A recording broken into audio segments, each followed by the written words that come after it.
When I decided to do this, I first talked to my wife, who is sitting here in the audience, and she had married a relatively stable, goofy, but still relatively stable person working at a Wall Street firm. I worked at a quantitative hedge fund, and this was a hard decision. And I was looking for the right framework in which to make that kind of important decision.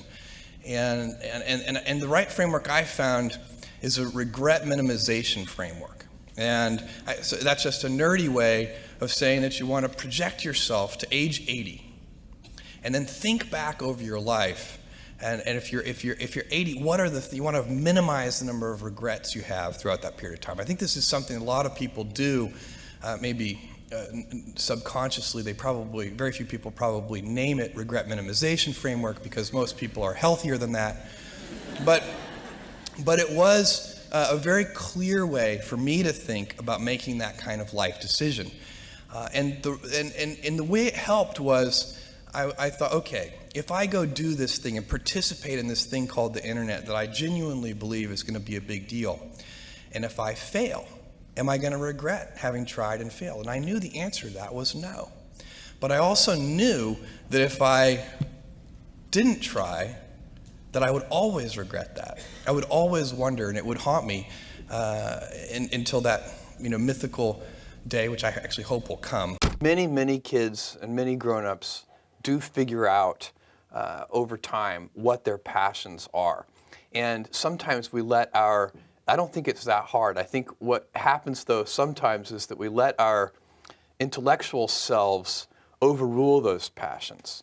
And so that's what needs to be guarded against. I'm going to put the vast majority of my energy, attention, and dollars into building a great product or service and put a smaller amount into shouting about it, marketing it. Because I know if I build a great product or service, my customers will tell each other. You have to mix in some patience with that. Almost 7 years ago now, I started this most incredible journey called Amazon.com. Actually, at that time, it wasn't even called Amazon.com. It was called Cadabra Inc., as in abracadabra. That was the original name of the company. And I had phoned a lawyer on the way to Seattle from a cell phone. And he said, well, to incorporate the company? He said, what do you want the company to be called? And I said, Cadabra. And he said, Cadaver? And I knew that was a bad name. We changed it a few months later. What we have always wanted to do is raise the standard for what it means to be customer-centric to such a degree that other organizations, whether they be other companies or whether they be hospitals or government agencies, whatever the organization is, they should look at Amazon as a role model and say, how can we be as customer-centric as Amazon? Even competitors, I imagine, right?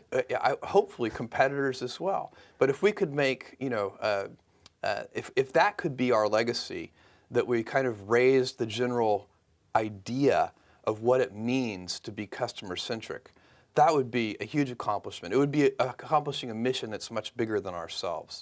We know customers like low prices, we know customers like big selection, and we know that customers like fast delivery. And those things are going to be true 10 years from now. They're going to be true 20 years from now. So we can count on those things and we can put energy into them. We know customers like their products fast, and so we work on things that we know customers like. What has worked at Amazon is focusing on the customer, putting the customer first, which is easy to say but difficult to do. If you really are customer-centric, it's like being the host of a party. You're holding the party for your guests. Sometimes the host of the party is holding the party for the host of the party. And that leads to a different kind of party. My advice would be the same for any kind of entrepreneur, and that is make sure that you are focused on something you're passionate about. So if you look at the early internet companies, they were started and focused on doing something that they thought was very interesting long before the internet was fashionable in any way. We are currently an underdog once again. We've been in business for 6 years, and there was exactly 1 year where we were not the underdog, and that was 1999. I like the underdog years because it makes, I liked it when all the people we hired, their parents told them they were crazy. Like that was kind of the good era. Fortunately, it's back. In 1999, all the parents were like, giving their brothers and sisters high fives. My son is working at Amazon.com.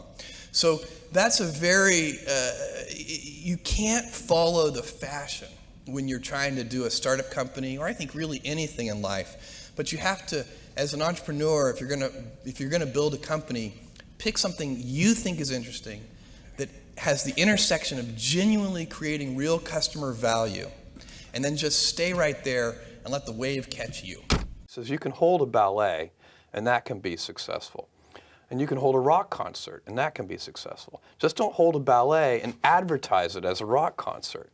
And so you need to be clear with all of your stakeholders with, are you holding a ballet or are you holding a rock concert? And then people get to self-select in. We hire people who are really motivated by building new customer experiences. They like to pioneer. They like the rate of change. They wake up in the shower motivated by thinking about customers. And occasionally somebody joins Amazon who their primary motivation comes from thinking about competition or competitors. And those people can find Amazon a little dull. Again, it's not about right or wrong. It's just that different people are motivated by different things. And what happens with corporate cultures is that over time, people collect themselves in a way where they like that culture, and then it becomes self-sustaining. One of the things you've done so well at Amazon is you've undercut all of your rivals by keeping the prices low. Does that same strategy apply to tablets? Yes, our approach is premium products at non-premium prices. So we sell the hardware at break even, so we don't try to make any money when we sell this hardware. And we hope to make money when people use the devices, not when they buy the devices. And so that's a very different approach from most companies. Most companies are building quite a bit of profit into the sale of these devices. Whatever it is that you want to do, there's going to be risk in your life. And risk is a necessary component of progress. You can make any pioneering movements in the world of any kind, whether they be the geographical, physical exploration that I've just been talking about, or whether it be a more cerebral exploration of a scientific field. Or I bet you could ask that question of every speaker here, and I bet that every speaker here has taken substantial risks, whether it be intellectual or otherwise, to achieve what they've done.